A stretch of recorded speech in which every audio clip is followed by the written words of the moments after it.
নমস্কার বন্ধুরা, সনাতনী শ্রাবন্তীর চ্যানেলে আরও একটি নতুন ভিডিওতে আপনাদের সকলকে জানাই স্বাগত। আজকের পর্বে আমরা জানব ভূত চতুর্দশী কী বা এর পিছনের পৌরাণিক কাহিনী বা কী।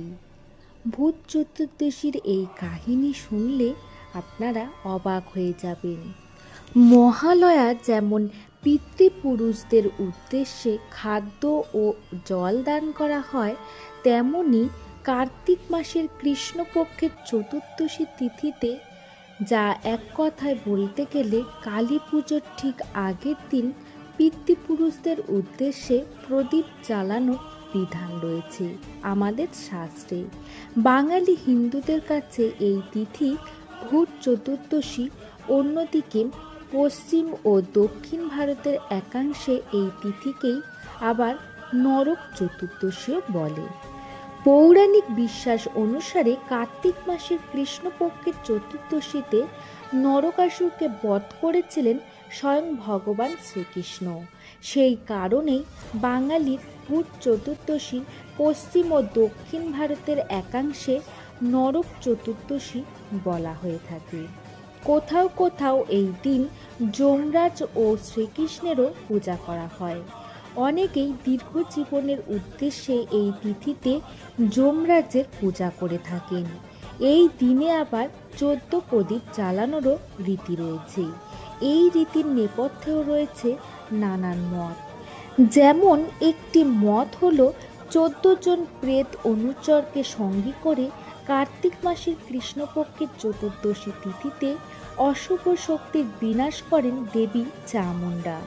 অন্য মত অনুসারে এই দিন স্বর্গ ও নরকের দরজা কিছুক্ষণের জন্য খুলে দেওয়া হয়। এই দিনেই সেই দরজা দিয়ে পরলোকগত আত্মারা ফিরে আসেন মর্তে। এই ভূত চতুর্দশীর সঙ্গে রাজা বলিরও সম্পর্ক রয়েছে।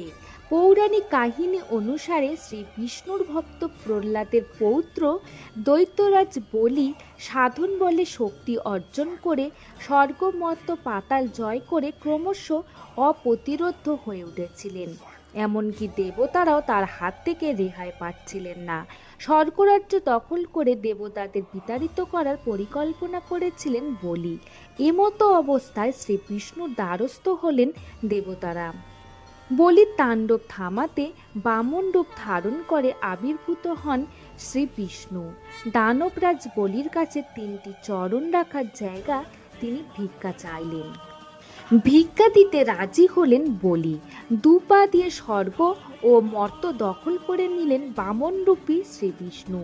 3য় পা কোথায় রাখবেন তা জিজ্ঞাসা করা মাত্র প্রতিশ্রুতি রক্ষায় দৃঢ় প্রতিষ্ঠিত বলি নিজের মাথা পেতে দিলেন বামন অবতারের চরণে। বলির মাথায় পা রেখে তাকে পাতালে প্রবেশ করান বামন অবতার। সেই থেকে পাতালেই হলো দৈত্যরাজ বলির আবাস। তার এই আত্মঘাতী দেখে শ্রী বিষ্ণু বলিকে অমরত্ব প্রদান করেছিলেন।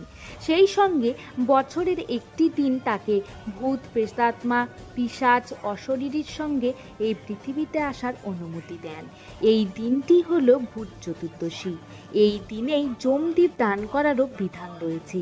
এছাড়াও এই দিন ধর্মরাজ মৃত্যু অন্তক বৈভস্তক কাল সর্বভূতক্ষয় যমরাজ উড়ুম্বর দুগ্ন নীন পরমেষ্টি বক্ষধর চিত্র ও চিত্রগুপ্ত যমলোকের এই 14 জন উদ্দেশ্যে তর্পণ করারও রীতি প্রচলিত রয়েছে। এই কারণে ভূত চতুর্দশী পালন করা হয়। আজকের মতো এই ভিডিওটি এই পর্যন্তই রাখলাম। আজকের ভিডিওটি যদি ভালো লেগে থাকে তাহলে অবশ্যই লাইক কমেন্ট শেয়ার এবং চ্যানেলটিকে সাবস্ক্রাইব করতে একদমই ভুলবেন না।